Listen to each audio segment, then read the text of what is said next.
In today's video, I'm going to teach you how to edit a customer's preferred payment method and terms in QuickBooks Online. This is really useful if your customer starts paying a different way, or you negotiate new payment terms and want those to show up automatically on future invoices. We'll walk through the process step by step, and by the end you'll know exactly where to go and what to change without hunting through a bunch of menus. First, from your QuickBooks Online dashboard, look at the main menu on the left-hand side of the screen. Find the option labeled Sales. Go ahead and click on Sales, and then, from the options that appear underneath, choose Customers.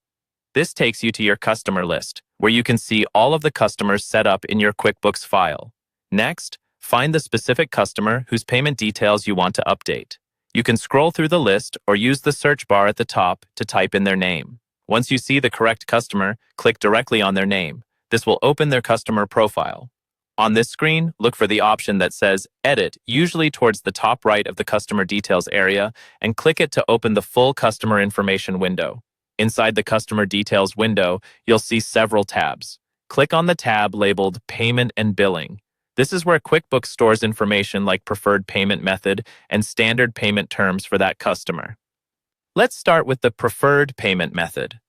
Find the drop-down labeled Preferred Payment Method.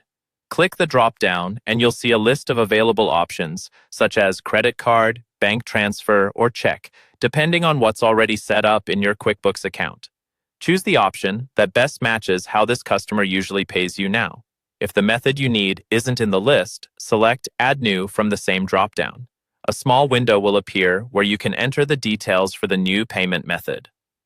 Fill in the required information, then save it. Once it's saved, make sure that New Method is selected as the preferred payment method for this customer. Now, move down to the Terms drop-down. This controls when the customer's invoices are due by default. Click the drop-down and choose the new set of terms you want, such as Due on Receipt, Net 15, Net 30, or whatever matches your agreement with the customer. When you're happy with the changes, go to the bottom right of the customer window and click Save. This applies all your updates to the customer's profile, so future invoices will automatically use the new preferred payment method and terms.